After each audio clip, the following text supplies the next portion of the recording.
Have you ever seen your dog suddenly make loud snorting noise? Neck stretched, eyes wide. And you thought, is my dog choking? Is it asthma? Is that serious? Relax. This might be reverse sneezing, but sometimes it's actually cough. And those two are not the same thing. Today, I'll show you how to tell the difference and when you really need to worry. So what is the reverse sneezing then? Reverse sneezing is not a sneeze and it's not a cough.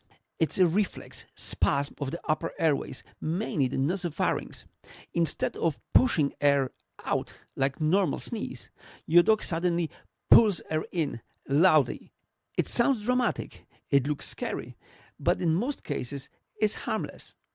What does reverse sneezing sound like? Think: snorting, gasping, rapid inhaling, almost like your dog is trying to suck air through the blocked nose. Episodes usually last a few seconds to a minute, and then it stops completely. Dog is totally fine afterwards. Reverse sneezing is much more common in certain breeds. We call them brachycephalic breeds, flat-faced breeds. So we're talking about French bulldogs, British bulldogs, pugs, Boston terriers, or Shih Tzu. Those dogs have narrow airways, elongated soft palate, so therefore more air turbulence. Even simple things like dust, pollen, excitement, pulling on a lead can trigger reverse sneezing. Small and toy breeds, that's another group of the dogs they are predisposed to have it, like Yorkshire Terrier, Chihuahuas, miniature poodles, or Dachshunds. So what is a cough? A cough, to compare, a cough is completely different. A cough comes from the lower airways or lungs. Is it like the body trying to clear something out? Unlike reverse sneezing, a cough usually repeats and doesn't just disappear. What does a cough sound like then? Common descriptions from the owners: dry hacking, goose honk, something stuck in the throat, wet phlegm sound, retching after coughing. And importantly, coughing doesn't happen once and vanish. Remember that. Some breeds are more predisposed, more prone than the others. Small breeds like Cavaliers, Chihuahuas, Yorkshire Terriers. In those cases, it's often linked to the tracheal collapse or heart disease.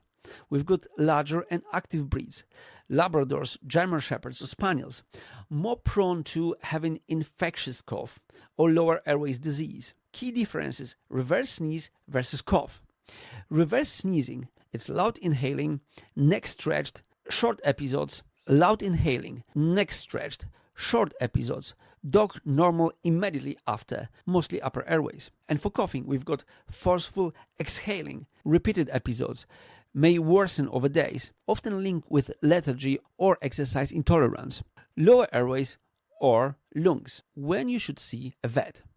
Reverse sneezing is usually not an emergency, but you should get your dog checked if episodes become very frequent, they last longer each time, there is nozzle discharge or bleeding, your dog struggles to breathe between episodes. As for the cough, don't wait if you see cough lasting more than a few days, coughing at night or after exercise, collapse or fainting, or reduced appetite or energy.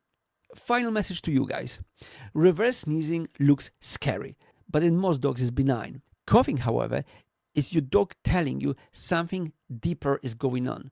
If you're ever unsure, record a short video on your phone and show it to your vet. It helps more than you think. If this helped you understand your dog better, like and subscribe, and share this with another dog owner. And remember, your dog can't explain symptoms, but you can learn to read them. I'm DrVet, and I'll see you next time.